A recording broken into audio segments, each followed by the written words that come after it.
चरण में मैं महाप्रबंधक महोदय से निवेदन करना चाहूंगा कि हम सभी को इस शुभ अवसर पर प्रेरित एवं ऊर्जावान करने के बाद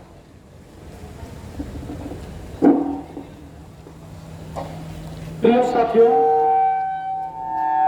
आज 1 नवंबर को कोल इंडिया का स्थापना दिवस पर कोल इंडिया का प्रत्यक्ष रूप से सभी कर्मचारी को मैं बधाई देता हूं और अभिनंदन करता हूं। कोल इंडिया विश्व का सबसे बड़ा कोल कंपनी है। विश्व में जितना भी कोल कंपनी है सब छोटा छोटा ये है, लेकिन कोल इंडिया एक ऐसी कंपनी है, कोल इंडिया ऐसे कंपनी जो विश्व का सबसे बड़ा है। और देश में भी आप जानते हैं कि हमारा देश में पूरा ऊर्जा का जो भी कोयला का जरूरत है ये कोल इंडिया ही उसको आपूर्ति करता है।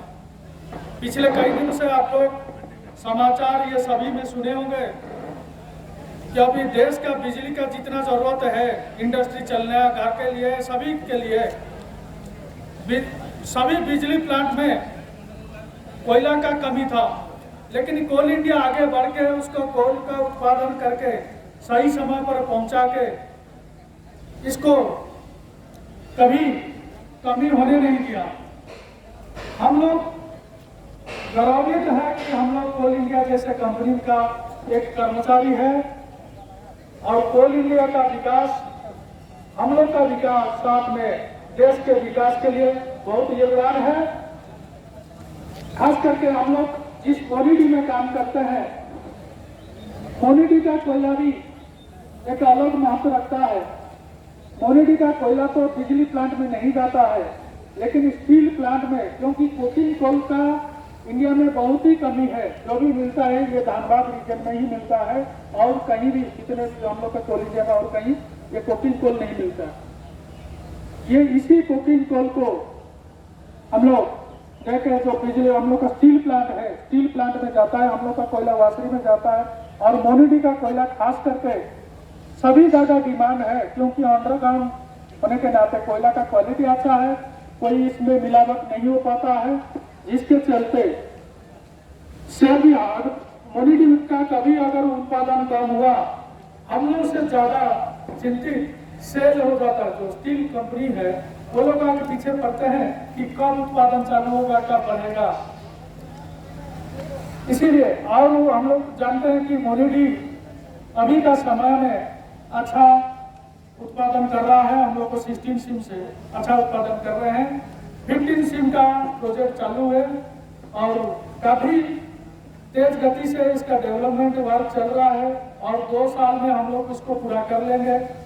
2 साल बाद जो अभी हम 5-6 लाख टन कर रहे हैं, यही प्रोडक्शन 30 लाख टन में पहुंच जाएगा। तब ये कोल इंडिया क्या, ये हम लोग का ऑल ओवर इंडिया में किसी अंडरग्राउंड माइन से इतना उत्पादन पहला माइन से होगा। साथ ही इतना डिफिकल्ट कंडीशन में मोनिडी का आप लोग जानते हैं कितना डेप्थ में हम लोग काम करते हैं। डेप्थ में काम करने के चलते फेस में गर्मी रहता है, साथ में मीथेन गैस भी है। मीथेन गैस से सुरक्षा के साथ काम करना है। और वो आप लोग को और एक चीज बताएंगे कि मोनिडी एरिया में पहले हम लोग को सीबीएम सुनते देखे थे। ये सीबीएम एक जस्ट टेस्ट प्रोजेक्ट था, पहले जो सीबीएम था ये एक टेस्ट प्रोजेक्ट था। उसका सक्सेस होने का बाद अभी इसमें हम लोग एक बृहद रूप से सीबीएम प्रोजेक्ट आ रहा है। चारों तरफ से हम लोग गैस निकाल के, इसी गैस के निकालने का बाद चाहे बिजली का उत्पादन में लगेगा या उसको बटलिंग करके कहीं सप्लाई होगा। ये बहुत जल्दी ये प्रोजेक्ट चालू होने वाला है, क्योंकि हम लोग ऑलरेडी कॉन्ट्रैक्ट दे चुके हैं, एग्रीमेंट साइन हो चुका है, बहुत जल्दी चालू होने वाला है। और इसी क्षेत्र में अगर देखा जाए तो धनबाद में ये एक इंडस्ट्रियल एरिया रूप में गिनती होगा, क्योंकि मल्टीपर्पज काम, जो भी हम लोग का कोयला का उत्पादन, साथ में मीथेन गैस का उत्पादन ये रहेगा। इस क्षेत्र का भी उससे विकास होगा। और साथ ही एक ही चीज है कि इस साल कुछ हम लोग को दुर्घटना का सामना हुआ है। उम्मीद करते हैं कि आगे से दुर्घटना में हम लोग अगर उत्पादन करते हैं, सुरक्षा का साथ करें, किसी को भी चोट लगे तो वो तो कष्ट होता है, उसको भी कष्ट होता है और साथ में ये प्रोजेक्ट का बदनामी होता है। उम्मीद करूंगा कि जितना भी चाहे कंट्रैक्टर, सब कंट्रैक्टर, बीसीसीएल कर्मी है, काम करने से 5 बार सोचे कि हम कैसे करने से हम अपने सुरक्षित रहेंगे और अपना सहकर्मी भी सुरक्षित रहेंगे।